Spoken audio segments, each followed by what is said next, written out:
Welcome to the Author to Authority podcast. And I am continuing a series of bringing back some of my favorite guests to see what has happened to them since COVID began.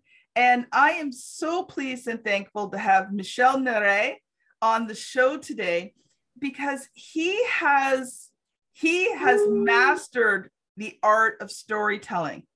And I met Michel through Mo Mondays, which is an amazing experience where you get to stand up on stage and tell your story for about 10 minutes, if I remember correctly. So welcome to the show, Michel. Hi, Kim. I'm glad to be here again.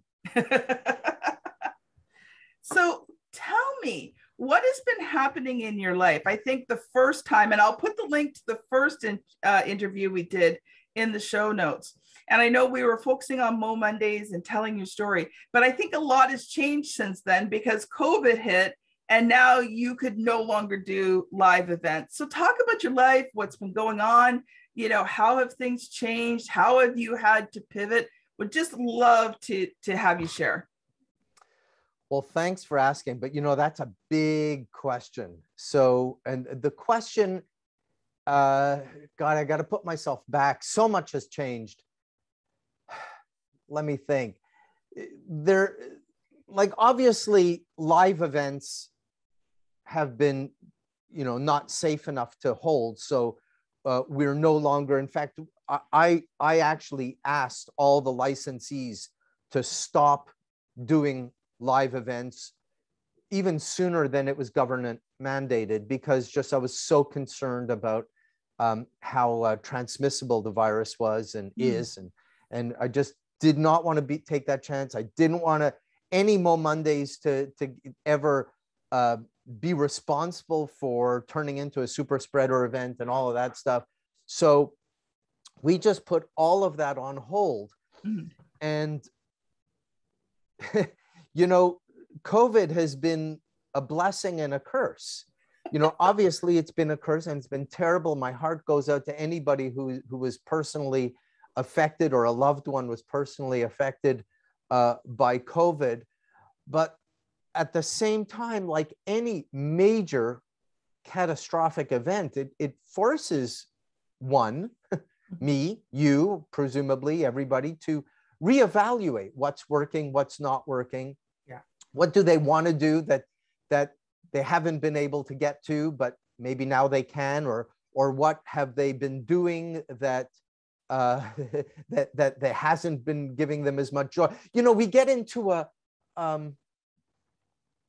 pattern of just continuing what we do each and every day. So I'm going to put my gallery view so I could see you as well. I went through the same thing. I said, okay, we're not doing live events, but obviously storytelling is still valuable. It's not like storytelling is going away. Storytelling is still how we communicate. We communicate with our friends, our family, we communicate with our tribe, we communicate with our customers. We still have customers somewhere, audiences, we still, right? Somewhere, they're online. So storytelling is not going away. Storytelling has been with us since the beginning of time immemorial. That anthropologists have pinned storytelling as one of the key evolutionary traits that we as human beings, that put us on the top of the food chain. It is so powerful a communication tool that we have evolved to respond to storytelling with things like oxytocin and dopamine. These are things that make us want more storytelling. So it's incredible that we haven't been making use of it as much as we have formally. So that's not going away. And so I was thinking to myself, well, what could we do professionally to help more people take advantage of this? And I came up with an answer with that, something I've been meaning to do for a long time. But, you get caught in the cogs of the wheels of life and you just keep going. But just as remarkably, Kim, there were things personally in my life that I've wanted to do for a long time and just haven't gotten to. And I'm proud to report that they've come together. Yay! So yeah, so I don't know where to start, but it's so exciting for me. I am in such an exciting place in my life and my business. I love it when your passion and your purpose, they come together. Because sometimes we have this passion, but it seems so counterintuitive to the purpose we feel we have. Absolutely. And then all of a sudden, it's like they come together. You know, when I never planned on being a book publisher. I never thought about it. I wanted to write when I was a kid, and I had actually told that story at Mo Mondays. But, you know, I never thought of myself as being a publisher. But my heart was always to help entrepreneurs. That's been my heart since young adulthood, to teach, to train. I wanted to be a teacher when I was little. That was my main thing I wanted to do. I wanted to write and be a teacher and be a musician. So those were the three things. But, you know, as I got older and I became an entrepreneur, my heart was always to work with entrepreneurs. That was my heart. And so now, you know, when I started ghostwriting for people, and then a year in, I realized I need to form a publishing company. It was like my passion and my purpose came together, and it was just, I was not fighting myself anymore. So did you ever pursue anything in music? Oh, I'm still heavily involved in music. I lead the choir at our church. I'm part of worship teams. I sing and play instruments all the time. So, you know, I love it. And even in that, you know, in the choir half of it, I really get to teach the people at my church, first of all, the physicality of singing, you know, how to do that properly, but also not just the physicality, but the emotional, spiritual side of music and how it can become such a powerful tool in your life. And then giving them opportunities to perform. So, you know, all of that just comes together so beautifully. And it's like all the parts of me are complete. Oh, that I'm so happy to hear that. And music is a big part of my life. And music is a big part of the story of the last 2 years. Mm-hmm. So why don't you tell a little bit about that? And then I want to hear how you pivoted Mo Mondays. Okay, so Mo Monday, okay, we'll do the music first. So ever since I was a child, I wanted to be a musician.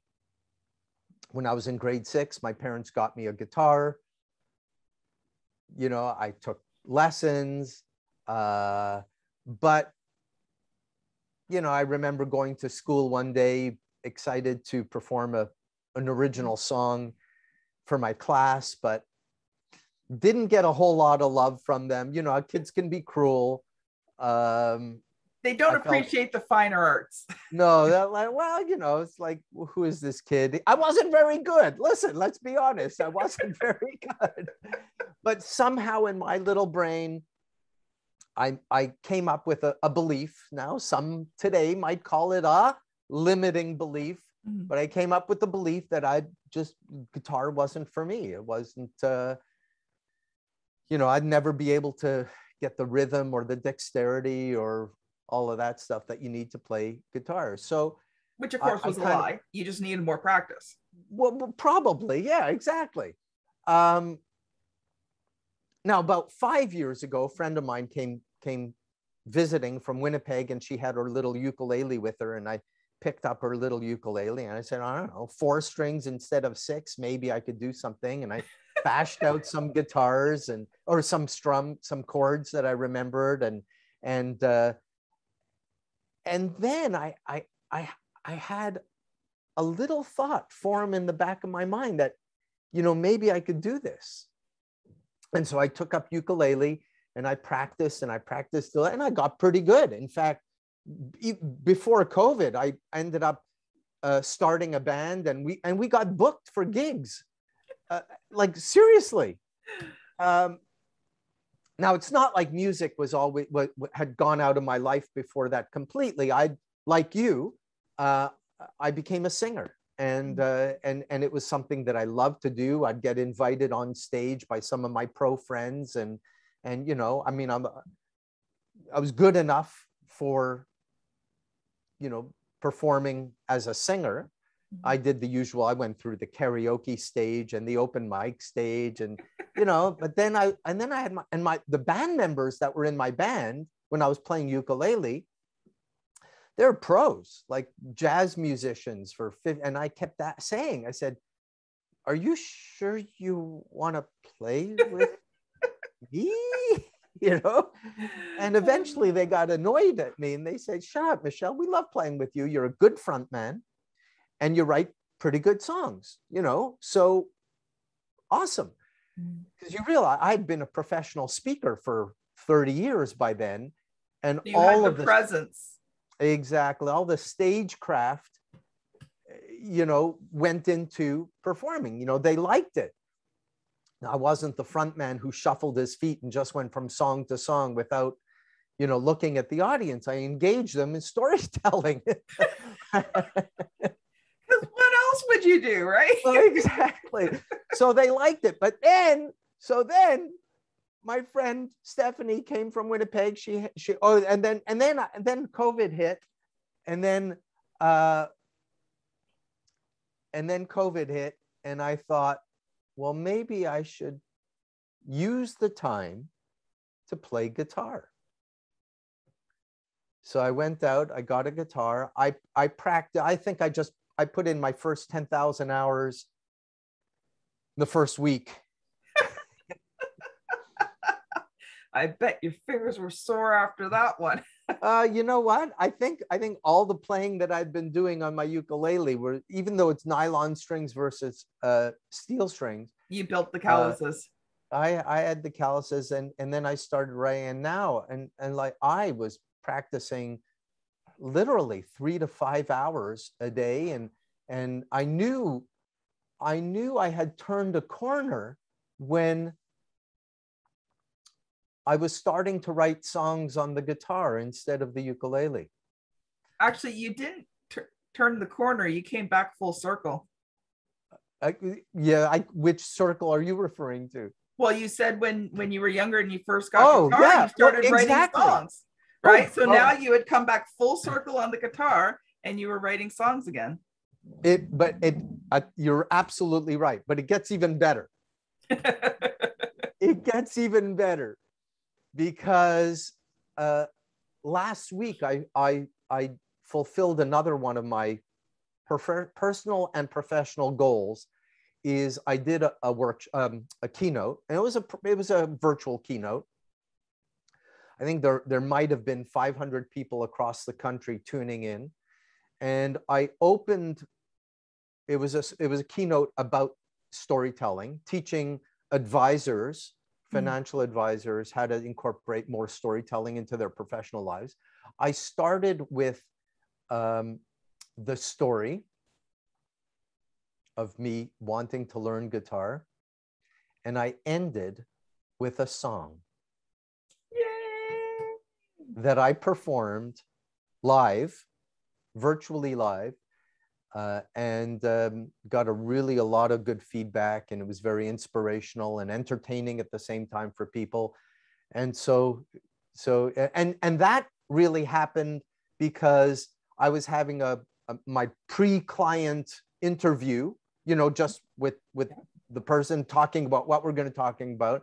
And she noticed the instruments on my back wall. And she said, well, you're going to have to perform a song. And I said, well, I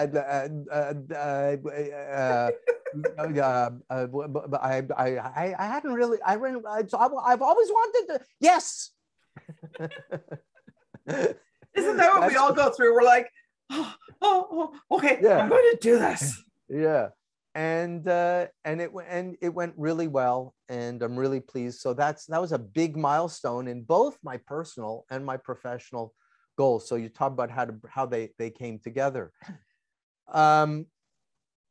So yeah, and on the Mo Monday side, said, how do I incorporate more storytelling or more training of storytelling? And I realized what sets the Mo Mondays style of storytelling apart from all the other, there's so many speaker training courses and, we'll teach you how to be a motivational speaker and blah, blah, blah. And I personally find them all lacking. I find them all technique driven, manipulative, and they're not really authentic. And, people have to try to be something they're not. They're not, yeah. And so what makes the Mo Monday style different is that, and this is the feedback that I hear from everybody that I coach as well, is that it really comes from the inside out.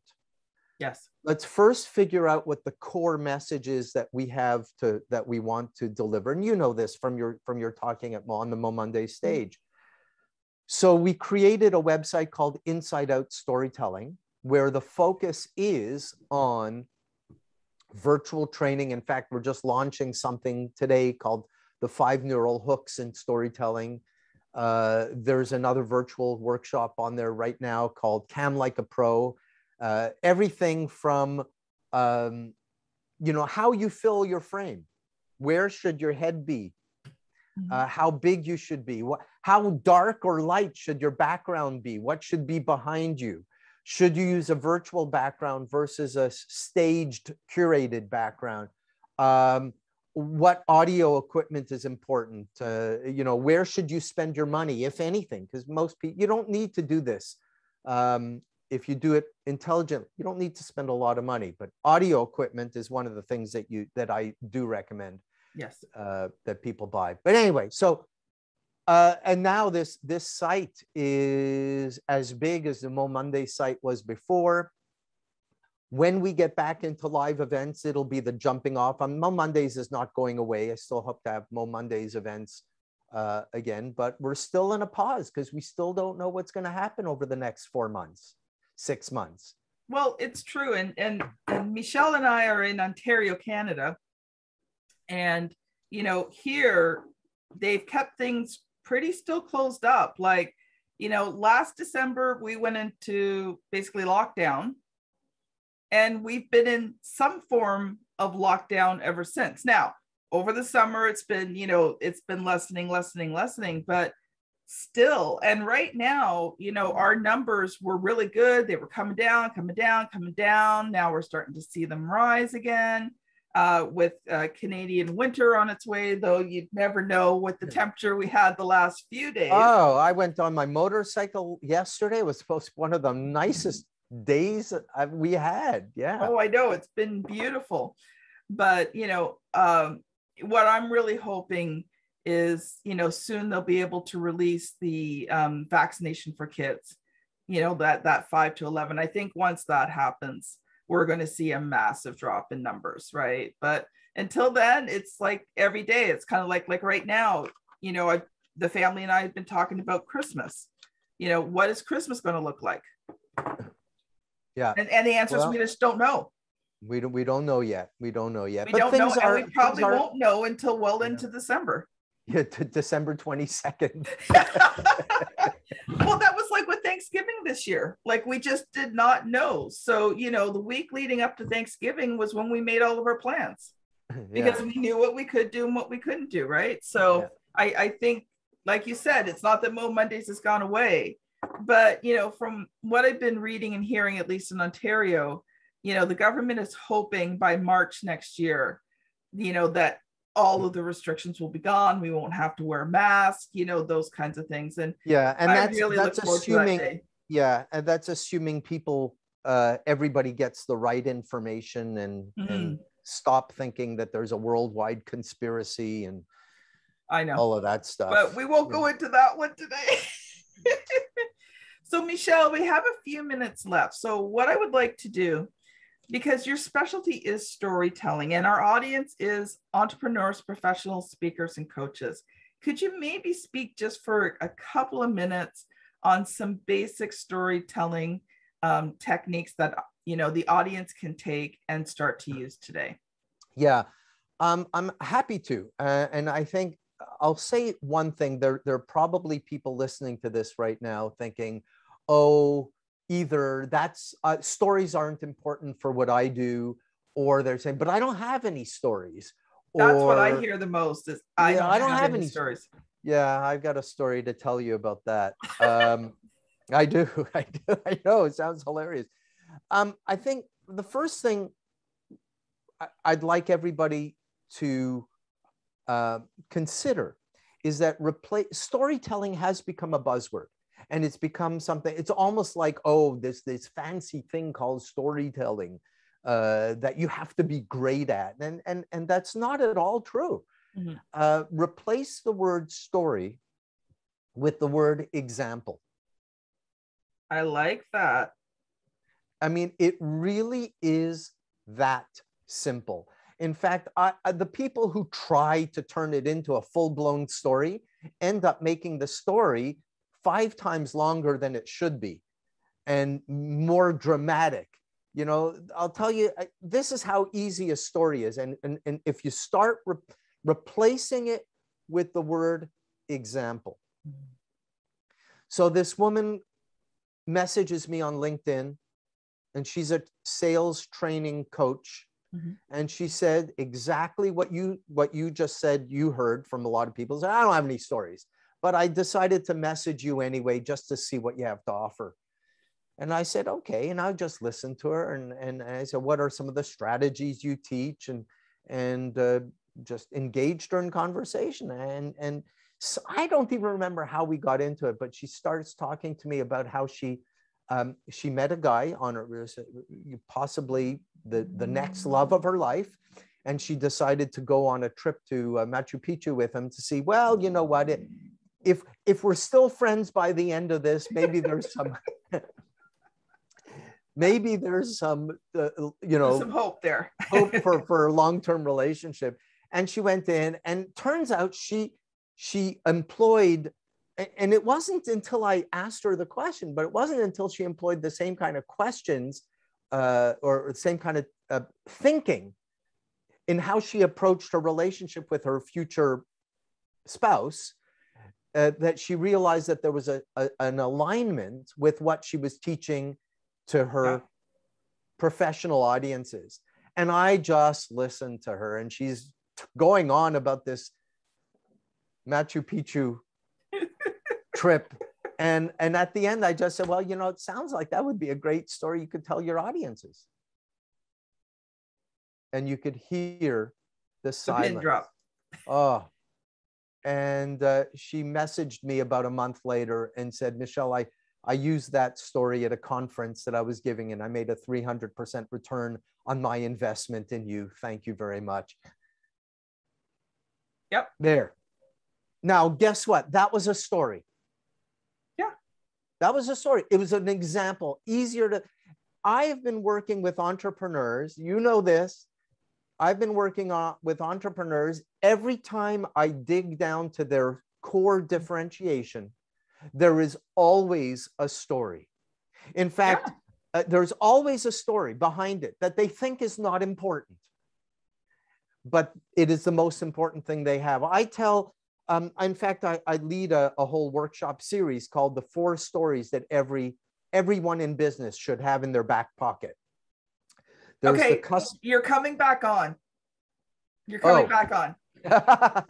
Because I think that would be awesome for my audience. Okay. It's okay. It's a deal. You know, one of the things that, I mean, I had some speaking training before I came on Mo Mondays. So that wasn't my first speaking gig. But one of the things that I found really powerful about it was, you know, how do you condense your story down into the main elements that were needed? You know, because when I was given that time limit, I'm like, oh, that is going to be really hard, because I like to talk and I can go on for a very long time. But it was such an incredible experience. And it actually helped me business-wise, because I did your event, and then I did another event where I had to tell the story in about the same amount of time. And between those two events, I was able to refine my story down to the key elements that were needed without, the story didn't seem like it was lacking. It was a full story, but I got rid of all the extraneous stuff, that the fluff stuff that people really didn't need to know. And I came out of your event and the other event, which were, within a couple of weeks of each other.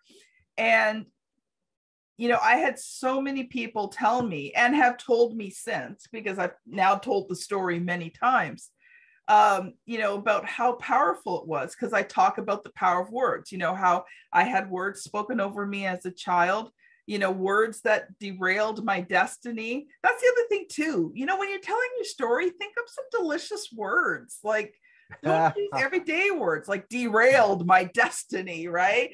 And how I had to overcome those words to now live the life I'm living now. So, and how many people have told me, Kim, I've had words spoken over me. Yeah. Right. So, yeah. What we do as speakers, we model behavior and we make it acceptable for other people to accept the things in their lives yes. so that they can move forward. And so I think we perform a very, very, and that's one of the reasons why Mo Mondays is such a powerful platform, is because it speaks to so many people in the audience, and it makes it okay for them to move forward. They can't move forward. I love, by the way, derailed my destiny. There's a great line. great line. Yeah. So it's a very, when we share our stories, we help the world. Yes. I truly believe is by showing, especially our vulnerable stories, and it doesn't mean you have to cry and all of that. So it doesn't have to be a heavy one, but by being vulnerable, we lower everybody else's guard. Yes. And so I think it's very, very important. Because but yeah, you've allowed them inside. Yeah. So now they feel safe to allow you inside. That's a nice way of saying it. That's excellent. I love that. There are two mistakes that people make. Specifically, I think you were asking a question, how do we help people actually pare down their story to the essentials? Mm-hmm. Most people are afraid of writing their story down. And they think, oh, it's all in my head. I know my story. You can't edit in your head. No. You have to write it down. And then you realize in black and white or whatever color is on your screen, you see in plain view what is extraneous, yes, what is duplicated. Most people have 3 beginnings and 4 endings. So you don't need all that setup. And yep. Once you've said your piece, write thank you as your last word in your script. Because if you write thank you, that's going to say stop talking. Or else you'll think you need to say that one more time in a different way. No, don't do that. So there's another formula that I teach in part of my workshop, and it's a storytelling structure workshop. It's something called see the cat turn and run away. Oh, okay. See the cat turn and run away. C stands for SC, the cat setup. Mm-hmm. Then there's a triggering event. Something happens that sets the story on its course. Then there's a downward fall, which is the conflict. Yep. Then there's a turning point where you realize something could be different and changed. Then there's an uphill climb, a resolution, which comes to a climax and a test of success that you've turned the corner. So for me, it was that keynote that I gave last week. And then there's the wisdom that comes out of it. Yes. And the wisdom is the point of your story. A lot of people don't think hard enough about what is the point of my story. Why am I telling this story? What do I want people to walk away with? Yes. And here's the conundrum about your point.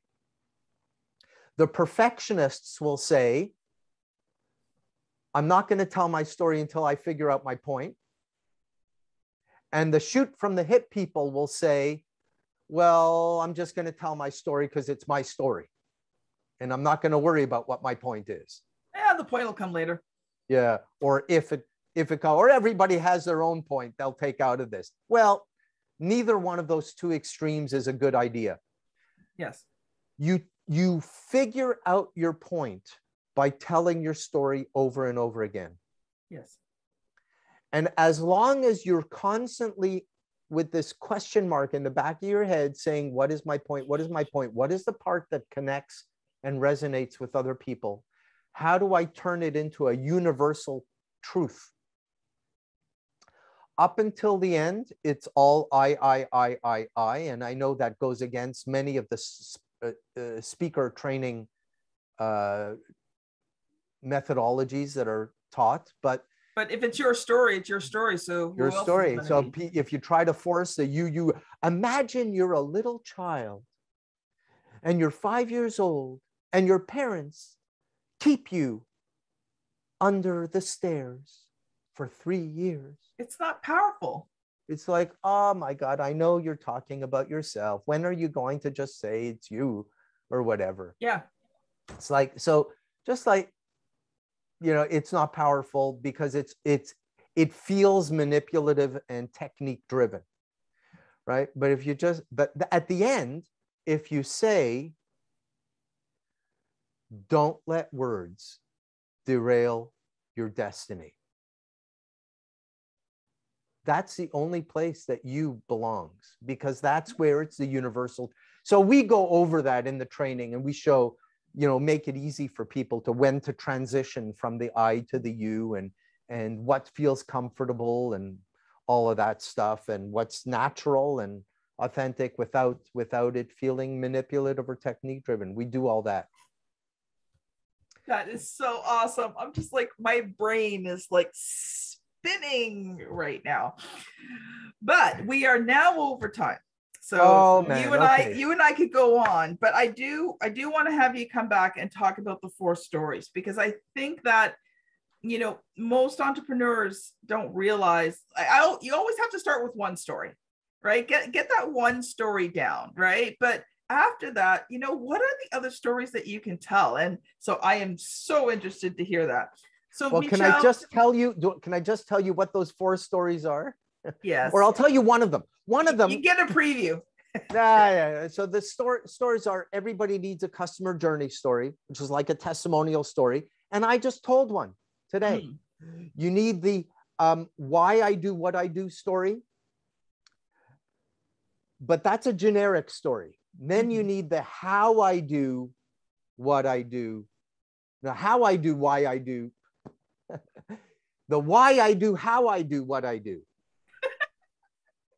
And that's your secret sauce story. The why I do, how I do what I do. Yeah. And then the 4th story is your human story. Just let me know you've got a pulse. Yeah. Awesome. Okay. You're coming back. You're coming. All right. All right, Kim, thank you. So Michel, if people have heard this today and they're like, I need to learn this, how can people get a hold of you? Easy. InsideOutStorytelling.com. That works. And they'll find, and that's the jumping off place to Mo Mondays. So all the when Mo Mondays events, live or virtual, come back, they're going to be posted there. That also jumps off to my keynote speaking and consulting side that I do corporately, which also has taken off incredibly well during COVID. So that's like the hub, InsideOutStorytelling.com. Wonderful. Well, thank you so much, Michel. This has been Michel Neray and Kim Thompson-Pinder on the Author to Authority podcast. Thank you so much for listening. and we'll see you on the very next episode. Bye now. Thanks, Kim.